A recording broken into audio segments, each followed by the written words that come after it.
Hello friends I made this for. My name is Lauren and welcome or welcome back. I like to talk about astrology, tarot, all that good stuff, and toxic spirituality, along with using art as a spiritual practice because yes, it is. Let's get into today. You are here. If you clicked on this video, you're probably here for a reading. So let's give you said reading, right? Today I'll be using the Golden Art Nouveau Tarot. That has been a personal favorite recently, so I'm just riding with it. And before we get started, a little bit of housekeeping. Of course, if you want to connect with me more, there is my link tree down below, all that good stuff. But also, if you're curious about art as ritual, I have a whole playlist. Use it as you choose. If you are feeling creatively stuck, you're feeling overwhelmed, just need to get into the creative space to release some energy, do that. And today's video is specifically for the new moon in Virgo. That's happening on the 14th, just making sure. As a Virgo moon myself, I really resonate with that energy. A way to connect with Virgo energy is, of course, pulling out your Hermit card, put it on your altar. Look at it. Reflect with it. That is what Virgo looks like in the tarot. So that can be a really great place to kind of connect and build relationship with that energy, with that sign, and kind of deepen your relationship to that magic in this season, right? So let's make this quick. Starting with, let's think about what the Hermit really means. It's about slowing down. It's about just focusing on your damn self. It's about leading with your own light. It's about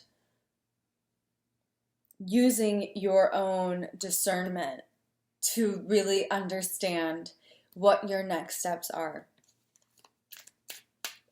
And that is Virgo. Virgo can be a bit critical.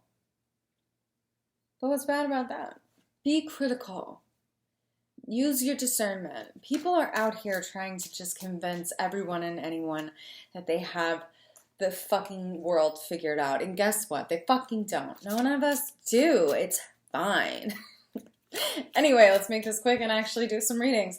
So, for this dark moon, what is our collective medicine card? What is our collective medicine card that we need collectively? What is the energy we need to tap into? What is the medicine we need in this moment for this dark moon in Virgo?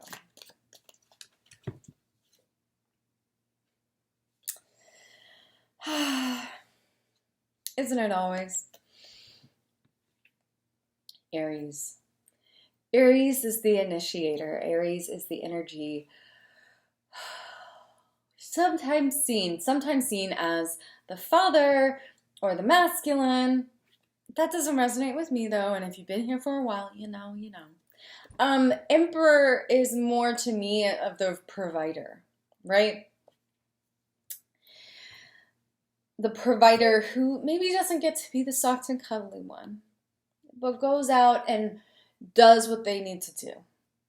Brings home the bacon, takes care of the people, and ensures the safety of the kingdom, right? It is very Aries energy. We see the rams above the emperor, like it's giving Aries for sure, because Aries is also first house, right? So very like, this is who I am, this is it, this is me. But that's also like, Aries is the first of these, of the wheel, the zodiacal wheel. So this is kind of the energy that medicine for us, the medicine for us collectively is being our own providers. Going through and doing what others can't do for us, basically. Because we're all in this system, in these cycles that is the world that we live in, that regardless of how people might want to tell you, like, you can just escape it. I'm like, no, we don't do that here. I mean, you can do it. Obviously, it's a free country. Do your life. But not here. We are all extended pretty heavily, right? So one thing we have to be very mindful of is not everyone can meet you where you need to be met. And that's okay. That's not because people are lesser than or are just not good for you. It's just a matter of, like, with everyone extended, we have to be our own provider, right? Don't even worry about your community in this moment with this dark moon. Just kind of focus on, like, what can you provide yourself with? What is it? Is it more alone time? Is it structuring alone time? Is it something around your identity that you want to embrace more? Is it something around your identity you've kind of denied? Is it something about your identity that you felt a little ashamed of or not really sure of? Like, just kind of do the things that make you happy. I know, radical ideas. But with that said, that being our collective medicine card, and of course, collective means that it's going to look different for us all, babes. That's fine. Live that life. That's okay. If you found the Emperor to be triggering, I want to invite you to think about why that might be, because I know a lot of people get triggered by the Emperor. I've spoken about that a little bit in the past. I'll try and remember to link that video at the end of this. But if not, I have talked about the Emperor, and I think the Emperor gets a bad rap. I do think that. Because the Emperor does kind of encapsulate, for some people, not everyone, but some masculine, like toxic masculinity. And that's fair. Don't let that keep you from connecting to your Emperor self, the self of you that can provide for yourself, that can go out there and do what they need to do to be chill, to be good, to be yourself. Be yourself.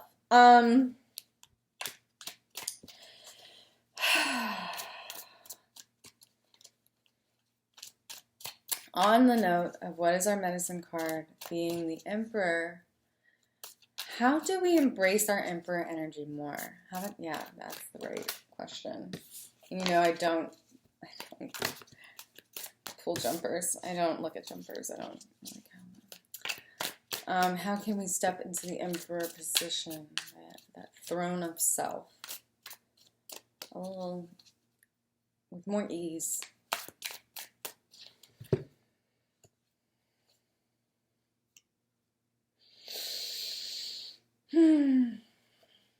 The Chariot. Oh, babes. It's time to be uncomfy. It's time to embrace the outside of the comfort zone. The Chariot is the chariot, not the charioteer. As Lindsay Mack says, it's not the charioteer. It's not the person. It's the structure itself. And these Johns that are pulling it, they are not going anywhere. They've kind of taken you as far as you can go. Your beliefs of self, your identities, your masks, your maybe even beliefs around who you are and what your life needs to look like. It's actually starting to weigh you down. You can't step into this place because you're wrapped up in this one. And this is, again, like, generally speaking, since this is like a collective reading, this is really speaking true to, like, we have to step out to step up. We have to step out to step up. And that is going to be really, that could be a culture shock. That could be a really jarring experience. But with this dark moon, there's going to be an opportunity to kind of move outside of a box that we put ourselves in. So that might mean like, well, I believe I'm this sort of person, and then like kind of going back and going, maybe I'm not like that. Maybe your identity as a certain job that has really meant something to you, like as an artist, musician, doctor, teacher, lawyer, like your identity has, like your job has been a major identity, perhaps, and it's just time to move past that, or diversify. You're not just a one-note thing. You are a multidimensional, multifaceted human being. So it's easy to get wrapped up in like, well, this is who I am because this is who I know myself to be. But at a certain point, is it like helpful to identify in that way? Like saying like, oh yes, I'm a really hardworking doctor, and then realize like I'm working myself into the ground. I can be a doctor that cares for myself and others, right? Like softening those edges. And sometimes that means like stepping out of the Chariot. The Chariot is also Cancer. So when we see the Chariot, think about a crab that is trying to molt out of its shell. If a crab doesn't molt out of the shell, it dies. So eventually, the Chariot being the shell, we gotta just slough off the shit.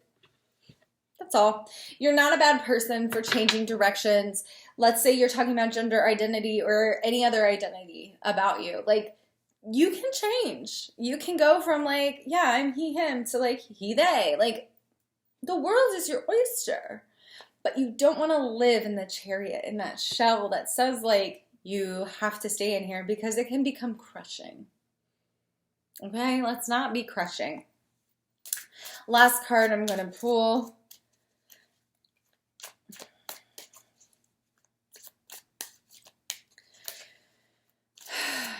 What seeds are we planting? So dark moons, we can be planting intention. What is a seed we can plant in relationship to the Emperor and the Chariot? What's a seed that we can plant in order to nurture this change, this growth, this magic?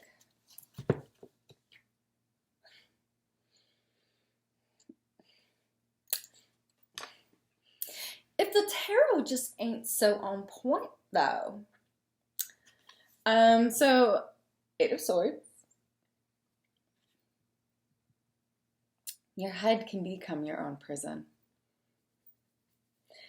I was actually literally just kind of thinking about how we as a society tend to gravitate towards like, oh, this is what we're supposed to be doing with our lives. This is what our lives are supposed to look like. And this has been like a transformational conversation with multiple people that I've been coming to this conclusion and just like really resonating with it, like deepening my connection to this idea that our expectations can get in the way, but the limits are real, but we shouldn't make up extra limitations, if you know what I mean. Like, this person is wrapped up, yes, surrounded by swords, but there is a space to just walk through. So it feels very dire. You might feel very like restricted and very much in pain, or very much like, why can't I get out of these cycles? I think all of us as a society, we are struggling deeply in being able to support ourselves. A lot of us, you know, I have a full-time job. My husband has a full-time job. We can't afford a house. Like, that becomes very, like, suffocating. Like, how can I not? I did everything right, and it didn't work out. Well, that's the thing. The formula doesn't always work. And the formula is almost an illusion at this point. This idea of, like, well, you need to do this, to do that, to do this, to that. Like, it only worked for a few, for some. And that formula might not work for us. If you've been on my TikTok, I've been talking about how the one-size-fits-all formula is just especially in spirituality, is like getting really fucking knocked out the park. But that really goes with everything. Everything. The formula for being successful, the formula for finding out how to be a better person, like all of it is can become the box that hurts us, can become the shell that we need to outgrow.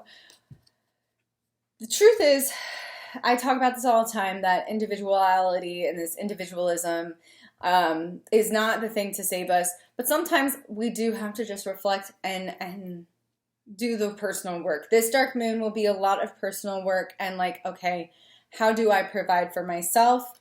What structures no longer serve me? And how are those like mental prisons that I'm putting myself in that I can just walk out of? Not saying that every mental illness is, I'm a mental health advocate, so I really feel this way. These things are real and really can fuck with you. But certain ideas of what your life should look like can become very constricting and very like, well, why isn't it going that way? Because I did the math, I did the thing, I did what I was supposed to, right? That in itself becomes the delusion or the illusion of self that we projected our reality to be. And unfortunately, the world is the way that it is. So we have to move outside of what maybe worked for our families, like our parents or even older brothers and sisters. It's just not the same. Yesterday's economy is not today's economy. Holy shit. But anyway, yeah, that's, I think, what this comes down to with this dark moon. Step into a place where you are not expecting others to provide for you. Do what you need to do. Maybe that means instead of going out, you just lay down, you take a nap. Boom, emperor shit. We love it. Maybe instead of self-identifying as, you know, I'm this sort of friend, so I'll always be there when people call on me. Maybe you don't. Or on the other side, maybe you always flake out. Show up more. Get out of that shell. Get out of the rigmarole, the shell that's not serving, and give up the illusions of what your life is supposed to look like, because that's not going to serve you. Yes, visualization is really chill and all. Really fucking love that. But that can literally fuck us up. So don't get wrapped up to the point that you're beating yourself up because it's not working for you. Decide that it's not working for you because it wasn't made for you. It wasn't for you. And that's okay. Because something else is. It's not over. That's just not for you. That formula for success is not for you. There is another way. And that is all I will say on that matter. I tried to keep this short, and I didn't. So, yay. Of course, as always, let me know down below. Did you find this helpful? Are you kind of like really resonating with this dark moon time? Are you not? Are you feeling a little breath of fresh air with Venus direct? Are you not? Love to hear how you're doing, and voice off down below. As always, connect with me if you like down in the comments or in the links in my link tree. And of course, I'll see you next time. Bye-bye.